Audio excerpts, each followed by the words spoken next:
അപ്പോൾ ഇന്ന് ഞങ്ങൾ സന്ദർശിക്കുന്ന സ്ഥലം ബോൾഗാട്ടി പാലസ് ഹോട്ടൽ ആൻഡ് റിസോർട്ടാണ്. ആദ്യമായിട്ടാണ് ഞാൻ ഇവിടെ പോകുന്നത്. പണ്ട് ഞങ്ങൾ സ്കൂളിൽ പോയൊരു സമയത്ത് ഇവിടെ പോയിട്ടുണ്ട്, ഇത് ഓപ്പൺ ആയിരുന്നു. ഇപ്പോൾ ഇത് ഹോട്ടലാണല്ലോ. KTDCയുടെ ആണോ DTDCയുടെ ആണോ അറിയത്തില്ല. എന്തായാലും വെബ്സൈറ്റ് വഴി ഞാൻ ഹോട്ടൽ റൂം ബുക്ക് ചെയ്തിട്ടുണ്ടായിരുന്നു. 3000 രൂപയായിരുന്നു എൻ്റെ ചാർജ്. അപ്പോൾ ഇവിടെയാണ് റിസപ്ഷൻ. അപ്പം ഇതാണ് നമ്മുടെ പഴയ ബോൾഗാട്ടി പാലസ് ആയത്. അതിൻ്റെ തൊട്ടിപ്പുറത്ത് എൻ്റെ റിസപ്ഷനുണ്ട്. അപ്പോൾ ഞാൻ കാർ അവിടെ പാർക്ക് ചെയ്തിട്ട് ഞാൻ റിസപ്ഷനിലോട്ട് നടന്നു പോവാം. അവിടെ ഈ ഗോൾഫിൻ്റെ കളിയൊക്കെ ഉണ്ട് കേട്ടോ. അപ്പം ഈ നേരെ നടന്ന് അങ്ങോട്ട് ബോൾഗാട്ടി പാലസിൻ്റെ അവിടെ റൂമുകൾ റെൻറ്റിനുണ്ട്. അത് നമ്മൾ നോക്കി വേണം ബുക്ക് ചെയ്യുമ്പോൾ എടുക്കാനായിട്ട്. അതിന് പൈസ കൂടുതലാണെന്ന് എനിക്ക് തോന്നുന്നത്. എന്തായാലും ഞാൻ 3000 രൂപയുടെ റൂമാണ് ഞാൻ ബുക്ക് ചെയ്തത്. ഇതാണ് മെയിൻ ഇപ്പോഴത്തെ ഹോട്ടലിൻ്റെ മെയിൻ ബിൽഡിംഗ്. ഇതാണ് റിസപ്ഷനിലോട്ട് നമ്മൾ കയറി ചെല്ലാനാണ്. അപ്പം നമ്മളവിടെ ID പ്രൂഫ് കൊടുക്കുക, നമ്മുടെ നമ്മുടെ ബുക്കിങ്ങിൻ്റെ ഡീറ്റെയിൽസ് പറയുക.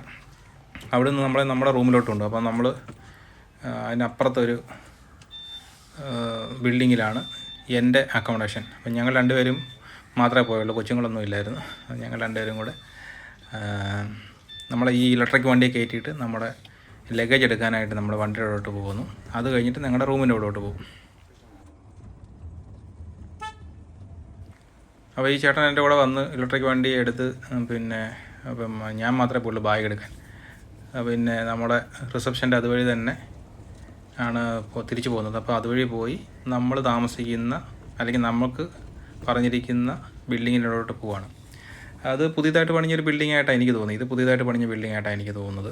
പക്ഷേ കണ്ടിട്ട് അകമെല്ലാം ഭയങ്കര പഴഞ്ചനായിട്ട് കിടക്കുന്നു. റൂമുകളെല്ലാം സാധനങ്ങളെല്ലാം ഇത്തിരി പഴയതാണ്. ചേട്ടൻ കുഴപ്പമൊന്നുമില്ല. നമ്മൾ ഒരു ലിഫ്റ്റ് ഉണ്ട്, അതിൽ കയറി റൂമിൽ ചെന്നു. റൂം എനിക്ക് തോന്നുന്നു ഓർക്കുന്നില്ല, 500 അതേതോ ഒരു നമ്പറായിരുന്നു.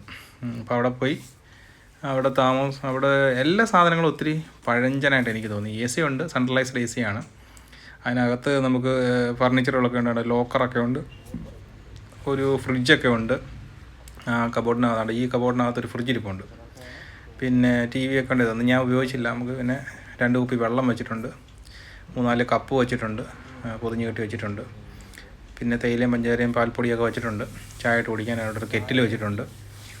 പ്രത്യേകം എഴുതിയിട്ടുണ്ട് കെറ്റിൽ വേറെ ആവശ്യങ്ങൾക്ക് ഉപയോഗിക്കരുത്. അങ്ങനെ ഉപയോഗിക്കുന്ന ആൾക്കാർ കാണുമായിരിക്കും, അറിയത്തില്ല. പിന്നെ ചായ അല്ലാതെ മറ്റു സാധനങ്ങളിൽ തിളപ്പിക്കരുതെന്നും ഒക്കെ എഴുതി വെച്ചിട്ടുണ്ട്. അപ്പോൾ ഇതിലൊരു പുറത്തേക്ക് നോക്കി കഴിഞ്ഞാൽ നമുക്ക് വ്യൂ ഉണ്ട്. പക്ഷേ എന്ത് ചെയ്യാനാ, തുറന്നു കഴിഞ്ഞാൽ കൊതു പറന്ന് കയറും. അമ്മാതിരിയാണ് കൊതുകിൻ്റെ ശല്യം, ഒരു രക്ഷയില്ലായിരുന്നു. പുറത്തൂടെ നടക്കാൻ പോലും പറ്റത്തില്ല. ആ കോമ്പൗണ്ടിൽ കൂടെ നടന്നിട്ട് പോലും കൊതുകടി ഭയങ്കരമായിരുന്നു. അപ്പോൾ ഇത് ബാത്റൂമാണ്, അറ്റാച്ച്ഡ് ബാത്റൂം ഇതാണ്. ഇതെല്ലാം ഒത്തിരി ഈ ടാപ്പുകളായാലും സാധനങ്ങളായാലും എല്ലാം ഒരുപാട് പഴഞ്ചനായിട്ട് എനിക്ക് തോന്നിയത്. പിന്നെ ഈ സാധനം ഹുക്കുകളൊക്കെ ഉണ്ടല്ലോ, ആ തോർത്തൊക്കെ വെച്ചിരിക്കുന്നത് ഒത്തിരി പഴയ തോർത്തുകൾ. പിന്നെ ഒരുപാട് ഇതുപോലുള്ള സാധനങ്ങൾ ഒരുപാടുണ്ട് കേട്ടോ. ബ്രഷ്, പേസ്റ്റ്, പിന്നെ സോപ്പ്, ഷേവിങ് സെറ്റ്, പിന്നെ പല്ല് കുത്തി, അങ്ങനെ കുറേ സാധനങ്ങൾ വെച്ചിട്ടുണ്ട്. എല്ലാം ഒരു സെറ്റായിട്ട് വെച്ചിട്ടുണ്ട്. ഹാൻഡ് വാഷ്, പിന്നെ എല്ലാം ഉണ്ട്. പിന്നെ ഈ സാധനങ്ങളെല്ലാം ഒത്തിരി പഴഞ്ചനായിട്ട് എനിക്ക് തോന്നുന്നത്. എല്ലാം എനിക്ക് തോന്നുന്നത് പ്ലൈവുഡ് കണ്ടു കഴിഞ്ഞാൽ ഇതായിട്ട് തോന്നുമെങ്കിലും പ്ലൈവുഡായിട്ടാണ് എനിക്ക് തോന്നിയത്. അപ്പം ഞങ്ങൾ ചെന്നപ്പോൾ ഏകദേശം ഒരു 1 മണിയൊക്കെ ആയി. അപ്പം നമുക്കൊന്ന് ചോറ് കഴിക്കാമെന്ന് വിചാരിച്ചിട്ട് ഞങ്ങൾ അവിടുത്തെ ബുഫേ ഉണ്ട്. അപ്പോൾ അവിടെ 700 രൂപ എങ്ങാണ്ടായിരുന്നു, 750 രൂപ എങ്ങാണ്ടാണ് ഒരാൾക്ക്. അപ്പം ഞങ്ങൾ രണ്ടുപേരും കയറി കഴിച്ചു. അധികം കറികളൊന്നുമില്ല, ചോറും കറികളും മാത്രമേ ഉള്ളൂ, സാധാരണ ചോറും കറികളും. പിന്നെ ഒരു മീൻ കറി ഉണ്ടായിരുന്നു, ചിക്കൻ കറി ഉണ്ടായിരുന്നു, സൂപ്പ് ഉണ്ടായിരുന്നു. അങ്ങനെ നമ്മൾ വിശാലമായിട്ടുള്ള ഒരു ബുഫേ എന്നൊന്നും പറയാൻ പറ്റത്തില്ല, എങ്കിലും കഴിച്ചു. അതിന് അവിടെ വന്നതല്ലേ. അപ്പം അതിൻ്റെ ആ മെയിൻ റിസപ്ഷൻ്റെ അതുവഴി കയറി അപ്പുറത്തിറങ്ങുന്ന സ്ഥലത്താണ് ഈ റെസ്റ്റോറൻറ്റ്. ലെഫ്റ്റ് സൈഡിലോട്ട് പോകണം. നല്ല രസം. ഇതൊക്കെ പുതിയതായിട്ട് പണിഞ്ഞാണെങ്കിലും നല്ല അത്യാവശ്യം നല്ല ഭംഗിയിലൊക്കെ പണിഞ്ഞിട്ടുണ്ട്. അപ്പോൾ ഇതാണ് നമ്മുടെ ബുഫേ. സൂപ്പൊന്നും എനിക്കിഷ്ടപ്പെട്ടില്ല, വെറും പച്ചവെള്ളം പോലെ ഇരിക്കുന്ന സൂപ്പൊക്കെ. അതിനകത്ത് ഒരു സാധനമില്ല, മുങ്ങി തപ്പണം. ചിക്കനോ അല്ലെങ്കിൽ ഈ പറഞ്ഞ സാധനങ്ങൾ അതിനകത്ത് ഉണ്ടോണെങ്കിൽ മുങ്ങി തപ്പണം, വെറും വെള്ളം പോലെ ഇരിക്കുന്നു. പിന്നെ സൂപ്പിൻ്റെ ഫ്ലേവറൊക്കെ ഉണ്ട്. അപ്പോൾ ഇതാണ് അവരുടെ റെസ്റ്റോറൻറ്റ്. ഞാൻ ബുഫയാണ് കഴിച്ചത്. ഇത്രയും സാധനങ്ങളൊക്കെ ഉള്ളൂ. ആളൊക്കെ വളരെ കുറവായിരുന്നു. ചോറ്, ചിക്കൻ കറി, പിന്നെ മീൻ കറി, കപ്പ. അപ്പമൊക്കെ കഴിഞ്ഞെന്ന് തോന്നുന്നു. അപ്പമൊക്കെ തീർന്നു പോയി. ഞാൻ ചെന്നപ്പോഴത്തേക്ക്. പിന്നെ എന്തോ 1-2 വിഭവങ്ങൾ എനിക്കൊന്നും അധികമായിട്ടൊന്നും എന്താ പറയുക നമ്മളൊക്കെ ചില പറയത്തില്ലേ കഴിക്കാനായിട്ട് അങ്ങനൊന്നും ഇല്ല. പിന്നെ നമുക്ക് അത്യാവശ്യം കഴിക്കാം, വിശപ്പ് മാറാം, അത് മതി, ഇത്രയും മതി. പിന്നെ ഈ ഫുഡ് കഴിക്കാൻ വേണ്ടി അല്ലല്ലോ നമ്മളവിടെ പോകുന്നത്. ഈ ബോൾഗാട്ടി പാലസ് എന്ന് പറഞ്ഞ് ഞാൻ അതിന് കുഞ്ഞിലെ 4-ലോ 5-ലോ ഒക്കെ പഠിക്കുന്ന സമയത്ത് പോയിട്ടുള്ളതാണ്. അപ്പോൾ ഇത്രയും വർഷം ശേഷം ഇപ്പം നമുക്ക് അവിടെ കയറി നടന്ന് കാണാനുള്ള സൗകര്യമില്ല. കാരണം ഇപ്പോൾ കംപ്ലീറ്റ് അത് പ്രൈവറ്റ് പ്രോപ്പർട്ടി ആയിട്ട് മാറിയിട്ടുണ്ട്. അതുകൊണ്ട് തന്നെ ഞങ്ങൾക്ക് അവിടെ ഒന്ന് താമസിക്കണമെന്ന് ആഗ്രഹം ഉണ്ടായിരുന്നു. അങ്ങനെയാണ് ഞങ്ങളവിടെ പോയത്. അപ്പോൾ ഞങ്ങൾ അതിൻ്റെ ബാക്കിലൊക്കെ പോയി. അപ്പം നമ്മളൊക്കെ പണ്ട് ബോട്ടൊക്കെ കയറി പോകുമ്പോൾ ഇവിടെയൊക്കെ വന്ന് ഇരിക്കുമായിരുന്നു.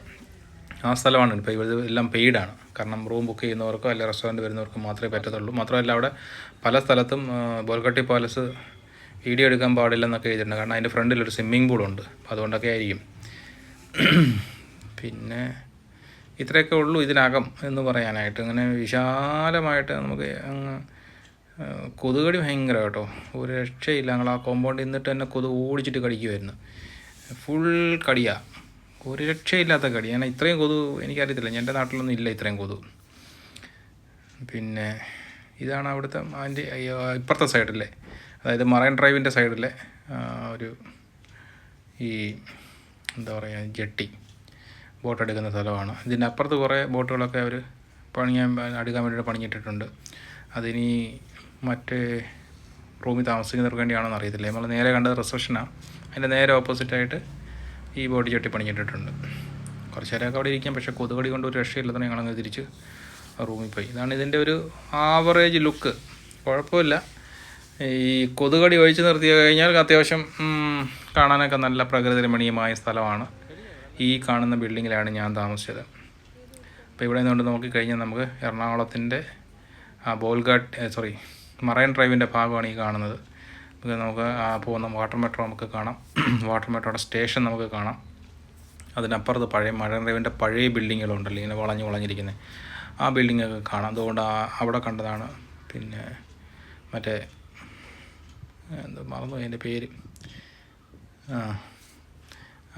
അവിടെ കാണുന്നതാണ്. പിന്നെ ഏതാണ്ട് വാട്ടർ മെട്രോയുടെ ബിൽഡിങ്, ആ ചുവന്ന കൂര, അങ്ങനെ കുറേ ബിൽഡിങ്ങുകളൊക്കെ അവിടെ നിന്ന് നമുക്ക് കാണാം. ഇത് പുതിയ മറൈൻ ഡ്രൈവിൻ്റെ പാലമാണ്. പഴയ മറൈൻ ഡ്രൈവിൻ്റെ പാലം നമുക്ക് അപ്പുറത്തെ സൈഡിലുണ്ട്. ഇപ്പോൾ ഒരുപാട് ഫ്ലാറ്റുകളൊക്കെ പുതുതായിട്ട് വന്നിട്ടുണ്ട്. ഇതൊന്നും പണ്ടൊന്നും ഇല്ലാത്ത സാധനങ്ങളായിരുന്നു. ഒരുപാട് ഫ്ലാറ്റുകൾ പുതുതായിട്ട് വന്നിട്ടുണ്ട്. ആ കാണുന്ന പാലമാണ്, എന്തുവായിരുന്നു പാലത്തിൻ്റെ പേര് മറന്നുപോയില്ല, കുറേ ആൾക്കാരൊക്കെ ചാടിയിട്ടുള്ള പാലമാണ്, പേര് മറന്നുപോയി. എന്തായാലും ആ പാലാണ്. ഇതാണ് മറ്റേ മറൈൻ ഡ്രൈവിൻ്റെ ആ പഴയ ബിൽഡിങ്. ഇതുകൊണ്ട് കണ്ടോ, വളഞ്ഞിരിക്കുന്ന ബിൽഡിങ്, അതാണ്. പണ്ട് ആ 2 ബിൽഡിങ്ങേ ഉള്ളായിരുന്നു ഞങ്ങളൊക്കെ കുഞ്ഞിലേ പോകുന്ന കാലത്താണ്. ഇതാണ് മറൈൻ ഡ്രൈവ്, എപ്പോഴും അതാ വരുന്നത്. ശരിയാണല്ലോ, മറൈൻ ഡ്രൈവിൻ്റെ ആ പാലം, പഴയ ഫേമസ് ആയിട്ടുള്ള പാലം, ആർച്ച് പോലുള്ള പാലം ഇവിടെ നമുക്ക് കാണാം. പിന്നെ ഇവിടെ നിന്ന് നോക്കിക്കഴിഞ്ഞാൽ നമുക്ക് കാണാം, ഇവരുടെ സൈഡിൽ ഇവർ എഴുതി വെച്ചിട്ടുണ്ട് Bolgatty palace and island resort എന്നാണ് അവരവിടെ എഴുതി വെച്ചിരിക്കുന്നത്.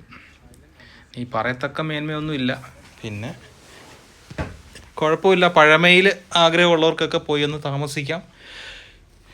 ഇതാണ് നേരത്തെ ഞാൻ താമസിക്കുന്ന ബിൽഡിങ്ങിൻ്റെ റിസപ്ഷൻ. അവിടെ ആരുമില്ല, അപ്പുറത്താണ് മെയിൻ റിസപ്ഷൻ. ഒന്നുകൂടെ ഒന്ന് എടുത്തതേ ഉള്ളൂ. ഇതുവഴി നമ്മൾ നടന്ന് കയറി നമ്മളെ റൂമിൽ പോവുക.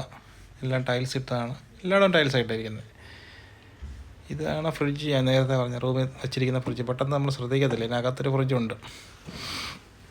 എന്തെങ്കിലും തണുത്ത സാധനങ്ങളൊക്കെ വയ്ക്കണമെങ്കിൽ റൂമിലേക്ക് നമുക്ക് ഫുഡുകളൊക്കെ വേണമെങ്കിൽ അവിടെ നിന്ന് ഓർഡർ ചെയ്യാം. ഷവർ, ജെല്ല് ഒക്കെ അവിടെ വെച്ചിട്ടുണ്ട്. ഇതെല്ലാം ഒളിഞ്ഞു തൂങ്ങിയൊക്കെ കിടക്കുക, കണ്ടില്ലേ? ഒരു എന്താ പറയുക, ഇത് കണ്ട എല്ലാം ഒട്ടിച്ചും തേച്ചും ഒക്കെ വെച്ചിരിക്കുക. കഥകുമെല്ലാം മൂട്ടയൊക്കെ ഉണ്ടോ എന്ന് അറിയത്തില്ല, പാറ്റയും.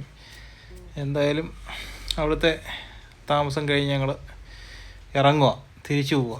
ഇതാണ് മെയിൻ റിസപ്ഷനിൽ പോകണം. പൈസ അടയ്ക്കണ്ട.